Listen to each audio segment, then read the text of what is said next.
Haven't you heard the saying, good things come in threes? Come on, you know me. I love Baker Creek. So let's tear into these 3 packages. I'll start with the oldest one first, and these 2 packages came today. Let's see what we have in here. I'm so excited. I get excited every time I get a package from Baker Creek. I did the order, and I must know what I ordered, right? You think so anyway. And I'm always excited, even though I ordered it for myself. It's one of those simple pleasures in my life. I said before, but I'm very regretful that I can't make it to this Heirloom Expo in Ventura, California in September. But if you live in California, that would be a really cool thing to attend. Honestly, I would love that. So thank you for packaging my order. And I got some more of this Japanese mountain spinach, which is a kind of, it says Swiss chard. Let's take a look. So it's an amaranth relative, actually, and it's only 40 to 60 days, which is very fast. Has edible stems and leaves that you can use to substitute for spinach. Of course, you can either boil it to remove the bitterness, or you can eat it raw in salad. It has the hardiness of Swiss chard in perfect balance with the tender sweetness of spinach, and it's very easy to grow. So this is the kind of thing you should be growing if you are trying to have like a seed, like an emergency seed stash, something that's easy and fast. That's good. Now, this is going to be nutrient dense, not calorie dense, but it's good to have this kind of stuff in addition to your starchy vegetables, like potatoes and corn. But definitely you want to have a lot of greens growing. It's easy and it's abundant. So I got this Japanese mountain spinach, which is kind of a amaranth deal we got going on here. I did buy some more Greek mountain tea, which you can see here. I love it when they showcase the picture with something that lets you know that it's edible. And I did go onto their site and actually searched in. One of the keywords was edible, medicinal, tea, and that was one way I was able to find some of these really great varieties. And if you look here, it is a perennial. It in my zone, I'm in zone 8, so it's from zones 7 to 11. It attracts pollinators, and you can brew tea with it, and it's supposed to be delicious, as well as perennial, which means it's going to grow from year to year. And let's see here, it's also known as ironwort. The leaves are long and sword-shaped with a silvery color and slightly fuzzy texture. So that sounds like a lot of fun. I'm going to definitely organize a lot of my herbal and medicinal plants in the same area just to make it a little bit easier on myself. I do tend to do like the permaculture, I can talk. I'm really sick, you guys. The permaculture style. Well, I grow things in like guilds. And so it's great because it really distracts and deters harmful pests, and it maximizes my space. But the one downside is I often forget what I planted where. I'm like a little squirrel. And then I'm foraging my yard, which is totally fine. I'm basically foraging my garden to find things. But I want to make it a little bit easier on myself and just kind of cluster a lot of the things I'm going to be using a lot in a similar area. So I'll show that later. It's super cold outside. You know that they had the Groundhog Day, right? The groundhog said it's going to be in early spring. And then guess what happened here? It snowed. We had snow days. So, so I'm going to be doing some of the starting my seeds a little bit later than I thought I would, because like a couple days ago, it felt like spring. And I was like, I'm going to get going. And you don't want your plants to get leggy. So unless you have grow lights, you want to make sure that you're prepared for your little seedlings. When I was a first-year gardener, long time ago, I had very leggy seedlings, and that's because I started really early and I didn't have grow lights. So if you have grow lights, you can kind of adjust them so that they're not too far above them. And then as your seedlings grow, you can raise your lights up so that they're not stretching for the light. Okay, so I'm going to start these. I just haven't made a space yet for them. So I do want to get a lot of those medicinals and herbal type plants going soon. I did order this Molokhia giant of Betroua, and I'm not sure if it's the same exact species as Egyptian spinach or if it's just a better cultivar. Okay, so this was expensive. This one here was a lot more than I normally pay for Egyptian spinach. So the Molokhia was $5 for one packet, and you don't get a lot of seeds. I forget, a minimum 10 seeds. So you're paying 50 cents a seed, which is, I think, is a lot. But if it works out for me, I can save seeds and keep them going, right? I do want to plant them somewhere different than my regular Egyptian spinach because I don't want them to cross-pollinate. I'd rather keep this one special because it is much more expensive. But if this is sold out, buy the Egyptian spinach. And if you don't find it for Baker Creek, and my gardener is where I found my Egyptian spinach originally. But this one here is supposed to be bigger and better in some ways. So 45 to 60 days, tasty, versatile, and extremely heat tolerant leafy green of the Middle East and Africa.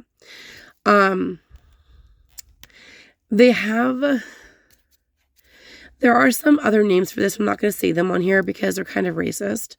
But it's known by some other names too. We'll just leave it at that. I don't want to get kicked off of YouTube for saying it and explaining it to you. When you have common names for plants, at first when I heard people saying, oh, you shouldn't call something that, I felt a little bit offended and taken back. This is my word. I use this word and I'm not racist. But then I started researching some of the common names and I was like, ooh, I don't like that. That's not what I want to have come out of my mouth. I don't want to hurt anybody or make somebody feel uncomfortable. So I care about other people's feelings, and I'm sure you do too, so I'm not going to say the other words for it.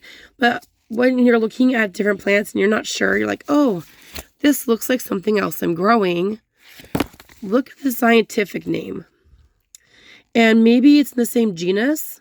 Maybe it's even the same genus and species. It could be the exact same plant, just being called something with a different common name. So this is the scientific name. And I don't know how to say it. Is it Cortoris? Olatorius. I'm not sure it's Cortoris or Corcoris Olatorius. And that's the name that you're looking for if you're looking for this Molokhia. And what I've read, I researched this a lot actually, because I was like, is it worth it? And these are really special seeds because it's supposed to be much improved upon. It's supposed to be much better than Egyptian spinach. So if you ever tried both of them, let me know in the comments. If you've had the Molokhia and the Egyptian spinach, how would you compare them? Because my research online is I'm limited to my resources, says that the Molokhia seems to be the preferred one. So, but I like, I'm up for having both. And by far, the Egyptian spinach is really cheap compared to this. You get a lot of seeds for $2 from my gardener instead of $5 for 10 seeds. But I'm excited about these, and I'm going to definitely put some videos up. I'll do some taste tests too and see if I like it. And I'm kind of picky. So I got some more of the free Merlot lettuce. Gotten lots and lots of this. And I'm very, very grateful, Baker Creek, that you continue to give free seeds. And we should all be grateful that you do that and not be so picky that over which kind of varieties we get. Because honestly, I will eat this. This is good lettuce. It has lots of rich antioxidants.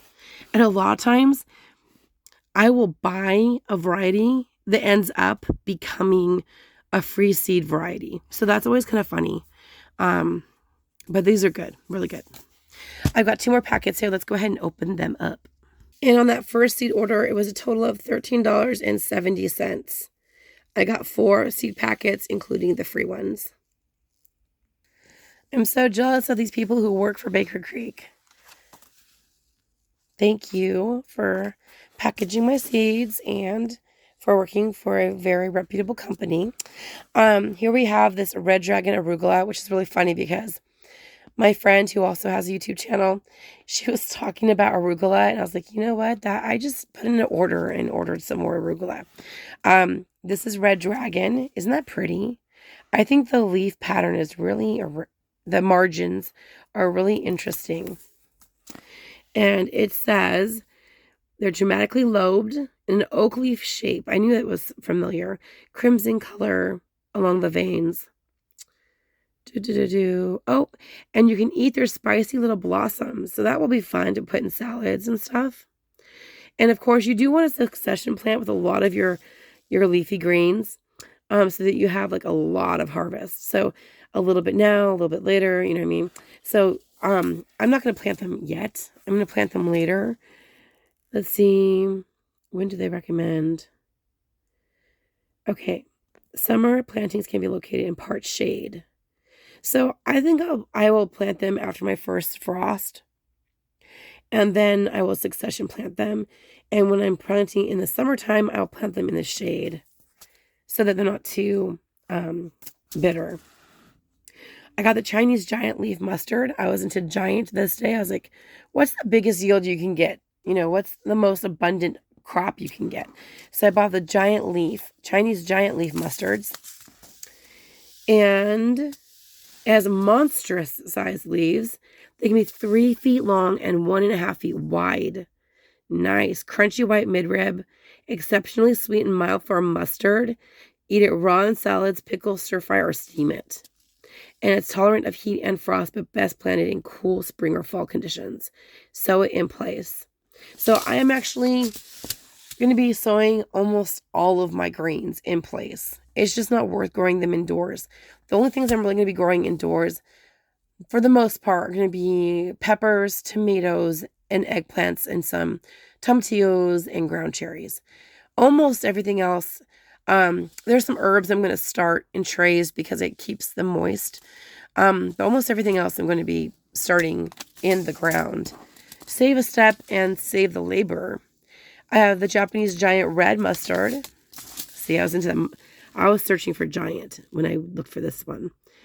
Delicious, strong, sharp, almost garlicky mustard flavor. That would be good, like maybe in a stir fry. That's what I'm guessing. You can harvest individual leaves or cut the entire plant. I like that because you don't have to harvest the whole head of something. You can take the outer leaves and use them as you need them. So you don't have to like keep it in the fridge and that kind of stuff and have it go bad. The Wasabina, I'm not sure if I say that correctly, Wasabina leaf mustard. And this is only 45 days. Wow. And of course it's a brassica. It's a mustard green that has an uncanny resemblance to wasabi. So the true wasabi I actually grew up many years ago. It's really hard to grow compared to these kinds of greens. It likes like a river environment with rocky soil and like an abundance of water, but cool and dappled shade. And to use it, you basically kill it. So I think something where you can grow it for the leaves and have that same effect, I think that will be maybe better. I just felt bad because I failed the plant so many times.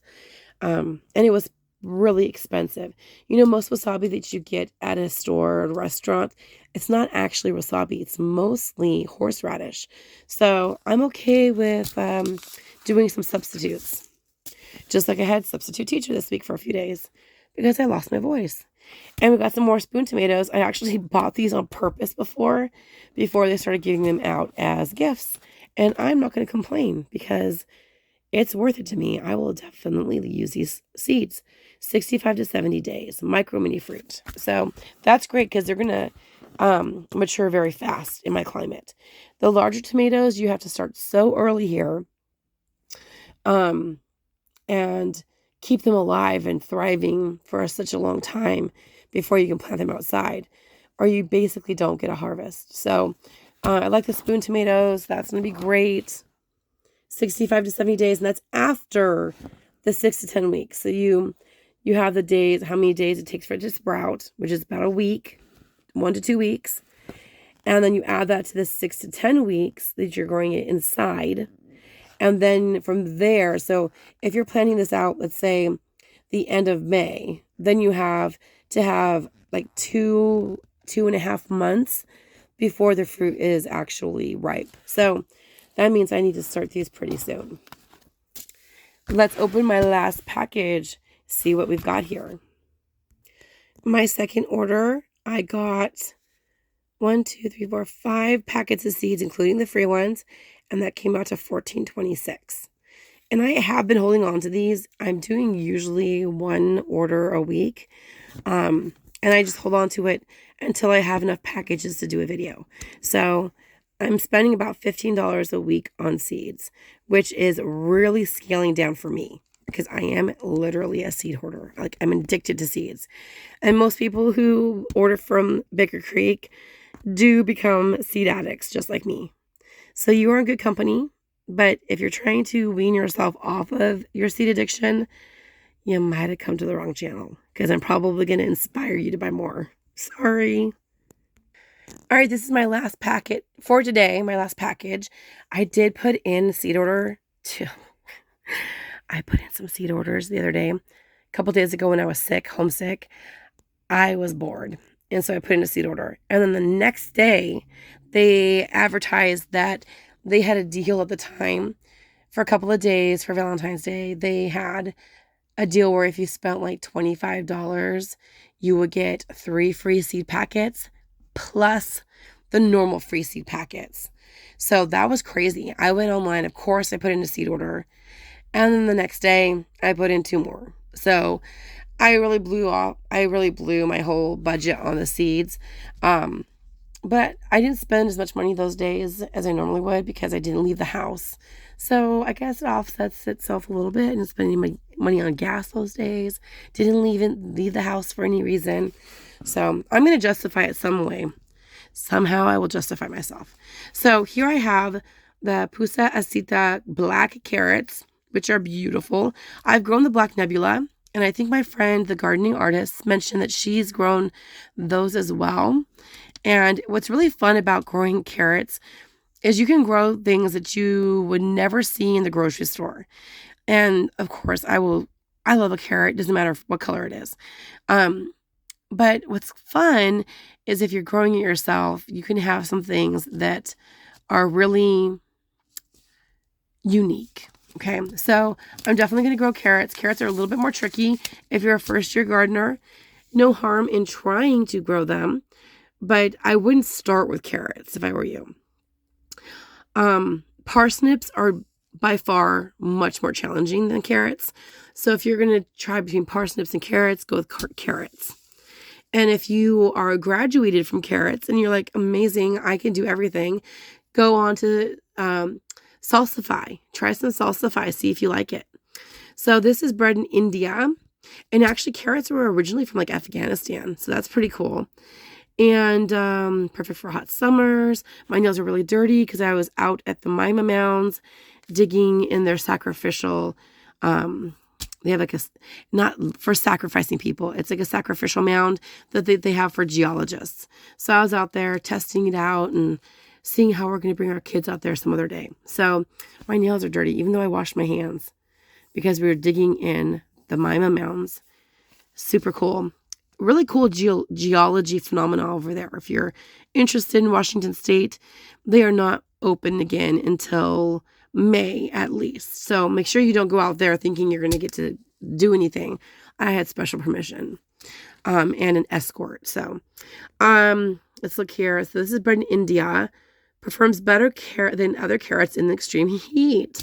That's excellent because usually you're trying to grow them into the cold. Like they taste so much better if you're growing them into the cooler weather. So like end of the summer is when I usually start them. And then I usually forget about them, right? So like that's what I do is I forget about them. And then the next year they go to flower and they go to seed. And I'm like, wow, these are beautiful. Look at all these wonderful pollinators. That's a beautiful flower. Oh, I forgot about my carrots. That's usually what happens to me. Maybe you have a different experience. Carrot flowers are absolutely beautiful. I would grow them just for the flowers. So if you forget a few carrots in the ground, it's no harm, no foul. But be careful because they do look a lot like some other plants that could be toxic. So do your own research and make sure you know what you're planting where. That's another downside to my permaculture, growing in the guild kind of approach. It has so many upsides, but if you don't know what you're growing in a certain place, you could have a whoopsie, not so good experience. So you don't want to get like contact dermatitis or food poisoning or some kind of, experience where you're ingesting something that's toxic. The great thing about carrots, if you know that it's truly a carrot, is the greens are also edible. They're really high in calcium. So don't feed them to your pets in excess, okay? Because they can have, like, I used to have guinea pigs a long time ago. Don't feed the carrot tops, the guinea pigs and the rabbits, maybe a little tiny piece, but they can get like kidney stones or something like that. So be careful with your pets. And don't overfeed your pets carrots. Carrots are wonderful food for us. Rabbits like hay and grass and clover, things that they wouldn't have to dig up, and wild rabbits, they would never have encountered a carrot in the United States ever, because those carrots do not grow here naturally. So be careful what you feed animals. But this is delicious. I love carrots. This is going to be beautiful. And if I forget about them, at least they'll have beautiful flowers. What else did I get? Boom. Black Hungarian peppers. Aren't those pretty? Their photography, by the way, is like gorgeous. Totally gorgeous. So this is ornamental and delicious. It's an heirloom. Unique dark black fruit. It looks like a jalapeno for sure. It says mildly hot and has a delicious flavor. So I'm going to be starting my peppers first, because if you notice in the other packet, it said like 10 weeks. And this one says 8 to 12 weeks. And in Washington State, we probably should be around the 12 weeks to be on the safe side. Now, peppers are perennials, so are tomatoes, but they're like much more prone to getting diseases over time. So I like to do clones from them and then just keep them going that way, or keep their seeds. But peppers, if you grow in a container and you protect it, bring it inside, bring it into your garage, whatever, you can grow them for many years. So that's kind of what I'm hoping to do with my peppers moving forward, especially the varieties I like. If I try it and I like it, or my husband and my children like it, I want to keep it going as long as I can. Not just to be frugal with my seeds, but I feel like I'm murdering the pepper plants because they're perennials. It's like their life expectancy should be several years. So having them die after only 1 year, to me, is like plant murder. And I don't want to be on like the Snapped plant homicide show. They're going to make one of those shows pretty soon. Plant homicide. So I'm going to try to keep those alive. And then here I did order these on purpose, even though I have way too many tomato seeds to actually grow them all the varieties I have. But these are black strawberry tomatoes, and cherry type tomatoes do grow really nice in Washington State, in the Pacific Northwest. We have enough time for them to ripen and to get like lots of harvests off of them. So I'm excited about these, and I need to temper myself because I see those beautiful pictures of the tomatoes. I'm like, ooh, I have to have that. I don't like store-bought tomatoes. I really don't. I hated tomatoes my entire life until I grew them in my own garden, and now I love them. But I'm really like picky. I only like it for my garden. It's not psychological either. Like, I will taste the tomato. I'm like, bleh, that's not good. But you grow it in your garden, maybe it's the love and the sunshine that they soak up, but I don't know. It's just wonderful to have them. So 60 days plus the 10 weeks plus the 2 weeks to sprout. And usually they sprout within a week for me. So a week, especially if you have a heat mat, maybe 2 weeks if you don't. So you got the 1 or 2 weeks, 10 weeks, and 60 days. So you need to make sure that you have 2 months, let me see. That's 3.5 months, 4 months. So you need 4 months. By starting them, they sprout. You keep them inside for 10 weeks. Then you put them outside after your last frost. Harden them off. If you don't know what that means, I'm not being gross. It's an actual term. You have to like slowly introduce them to what outside is like. Otherwise, they get shocked.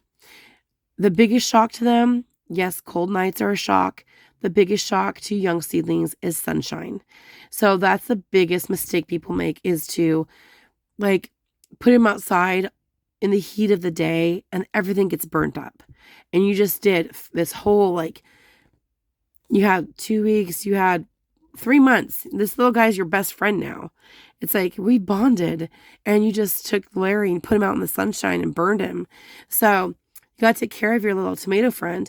I'm going to show you my strategies, but I have great tips that really work on having the strongest tomato stems, the strongest pepper stems, not making them leggy, and then how I harden them off so that they're not shocked. So that's really an important process that people skip.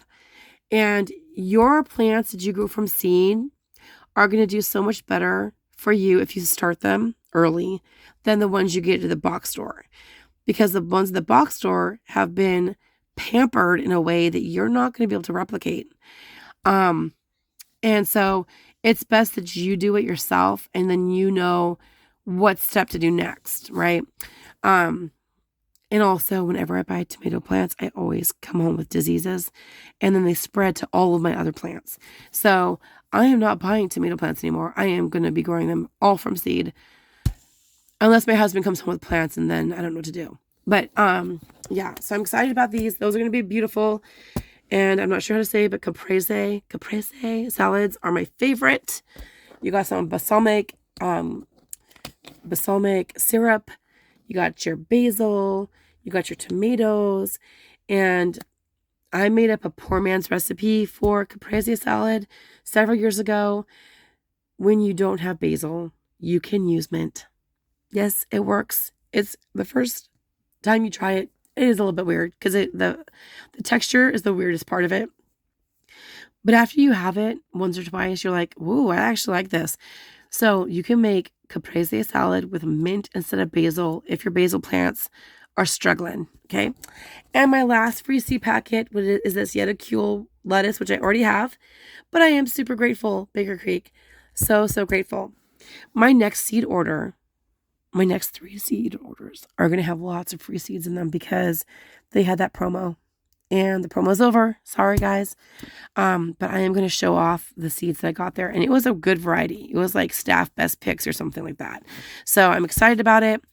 Click like and subscribe. I will see you later. And I am not doing like a selfie right now because I don't feel good and therefore I don't look good. So these are the ones I got in the last order I just did.